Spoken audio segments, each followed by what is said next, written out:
Right, this is the second take. So the night before, I was in bed writing my speech at about 11:30 and up at 7 o'clock and over to the office to sort out the van, etc. Tony hadn't done an inventory for the park and we had to bring his t-shirts down for him. That's all the stewards' t-shirts. The radios and the base station didn't arrive until 9:15. That's always the case. It always arrived late. And Kevin Hunter and I and Bob Graham's boyfriend leapt into a van and dashed to Hyde Park. Julie, that's Julie Norris, who was the transport coordinator, followed on with the megaphones, the radios and the t-shirts. At Hyde Park, the stage was already underway.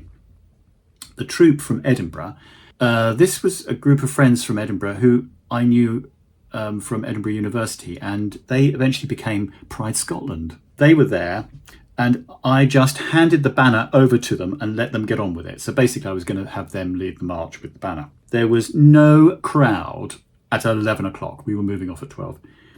So we got the lesbian drummers from Edinburgh, because there was a group called Shaboom had also come down, to drum people down to the stage. And lo, crowds of people. 30,000 people in the park suddenly. This is Hyde Park.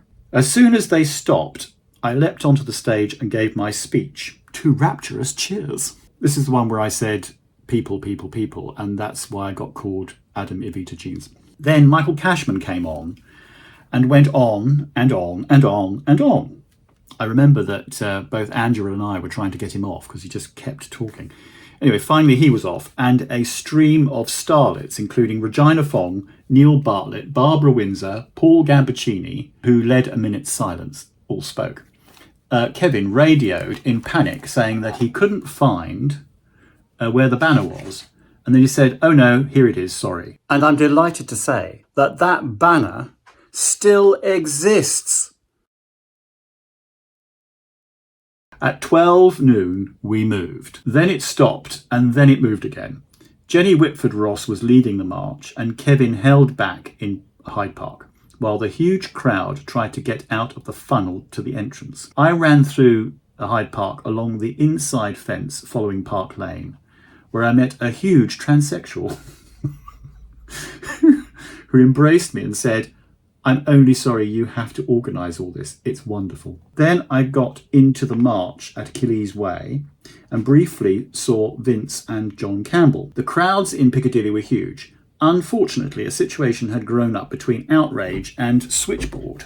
Outrage were allowing everyone to photograph them and stopped their banner, which pissed off Lisa Power. And I had to separate John Jackson and Julian Howes, another leading character of the scene, who was dressed as a geisha girl, and he and I were laughing about this. I got Martin Corbett, Saint Martin Corbett here, to speak to his crew in Outrage and kept it moving. There were 12 Julie Garlands and they all looked fab.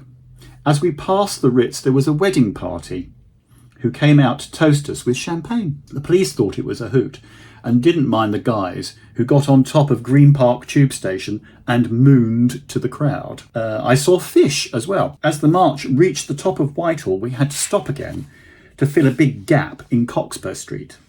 At this point, the last of the march left Hyde Park, so it had taken 2 hours to get out of there and presumably 2 hours to pass any one point.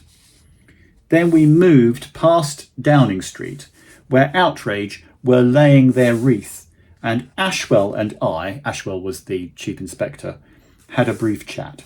The whole event was, by this point, going so well that the police were literally doing nothing, really. As we got to the top of Parliament Square, I radioed James, and this is James Collins, who was handling the dispersal, and his lot got ready. I dashed ahead and found him standing on a parapet. This was at the old Department of Environment building, actually. He then took over with the megaphone. The police had moved the mobility buses, and we had to link arms to form a cordon quickly while the people in wheelchairs got into them. Then they all dashed off, while Ditchburn, who was another inspector, was instructing his group to send people left and right in Horseferry Road, but the buses were actually overwhelmed, and James stopped announcing them. People continuously thanked us as they came through.